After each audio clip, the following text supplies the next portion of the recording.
Iya, terima kasih Bu. Memang valid yang disampaikan oleh Bu Unifa. Pertama, Pemda mengusulkan, jadi regulasi kita memang kan selama ini yang mengusulkan formasi itu Pemda, karena guru-guru SMA, SMP, SD itu kan di bawah Pemda. Nah, Pemda mengusulkan sesuai dengan DAU-nya. Tahun ini kita sudah sepakat untuk memberikan ruang kepada Kemdikbudristek untuk ikut menentukan formasi. Jadi formasi secara nasional, helikopter view-nya kan sebetulnya Mas Menteri Nadiem sudah tahu, saya butuh 1 juta gitu. Tetapi karena anggaran di Pemda dianggap tidak cukup, akhirnya hanya separuh yang diusulkan. Dan kami sudah bersurat ke Kementerian Keuangan juga untuk memberi alokasi sesuai dengan yang dibutuhkan oleh Kementerian Dikbud. Jadi helikopter view-nya secara nasional Dikbud. Walaupun nanti Pemda bilang kami cuma butuh 10, kalau Kemdikbud merasa di situ butuhnya 20, ya 20 ditetapkan sebagai formasinya. Sepanjang anggarannya disetujui oleh Kementerian Keuangan. Dan kalau nggak salah, secara prinsip sudah dapat persetujuan dari Kementerian Keuangan. Jadi formasi itu ada perubahan dari tahun lalu ke tahun 2022, di mana Kementerian Dikbud itu memberi pendapat tentang kebutuhan formasi. Nah, kedua mengenai seleksinya barangkali ya, kami pendapat sekali Ibu, kawan-kawan guru, Bapak Ibu guru yang sudah mengabdi sekian lama di sekolah, apalagi daerah-daerah terpencil, itu harusnya kita berikan proses yang berbeda begitu. Ini juga sedang kami godok, karena kalau prosesnya kita lakukan secara rekrutmen yang normatif, dengan setiap tahun kita menurunkan passing grade, ternyata tidak menyelesaikan masalah. Yang ada adalah kualitas guru kita nanti secara nasional turun, karena passing grade-nya kita turunin terus.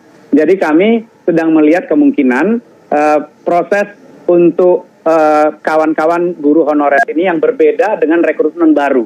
Karena di korporasi biasa itu, orang yang direkrut baru dengan orang yang sudah magang, ya prosesnya barangkali bisa kita bedakan gitu. Nah, kami sedang lihat payung hukumnya untuk melakukan perubahan-perubahan dalam proses seleksinya. Karena memang kalau solusinya hanya dengan menurunkan passing grade dan berharap mereka itu lulus, ternyata selama sekian tahun solusi itu tidak berhasil kita penuhi begitu. Nah, itu terkait dengan guru. Guru adalah pelayanan dasar, prioritas pemerintah peningkatan SDM. Kami mencurahkan fokus kami untuk mencoba menyelesaikan persoalan ini.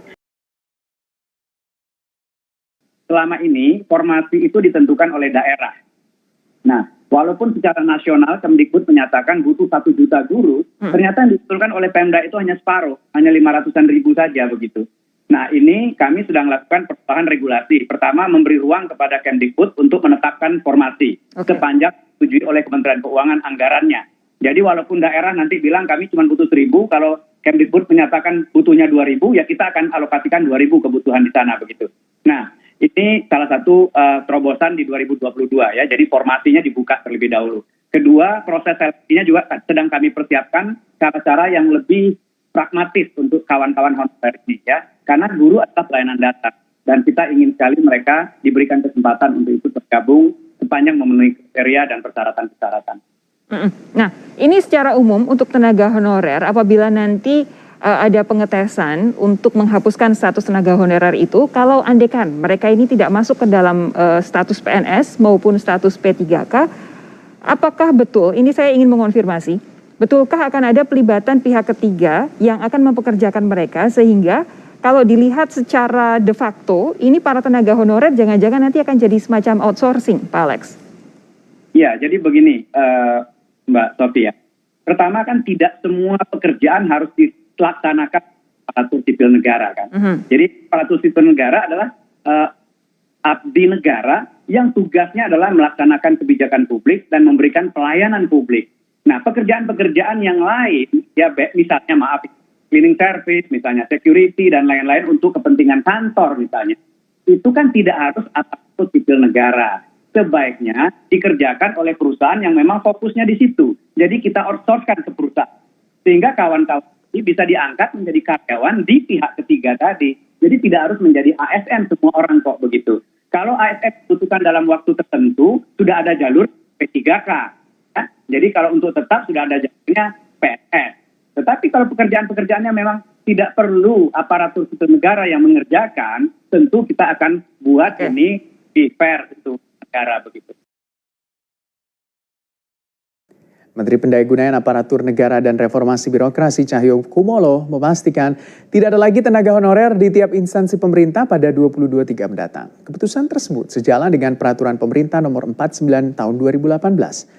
Jika demikian, maka terhitung sejak tahun 2023 nanti hanya akan ada 2 kategori pekerja di instansi pemerintah, yaitu pegawai negeri sipil dan pegawai pemerintah dengan perjanjian kerja. Namun ternyata tidak menutup kemungkinan tenaga honorer yang saat ini bekerja di instansi pemerintah diangkat menjadi PNS dengan mengikuti proses seleksi CPNS. Adapun proses pengangkatan tenaga honorer menjadi PNS ini nantinya diprioritaskan bagi tenaga guru, tenaga kesehatan, tenaga penyuluh, pertanian, perikanan, peternakan, dan tenaga teknis yang sangat dibutuhkan oleh pemerintah.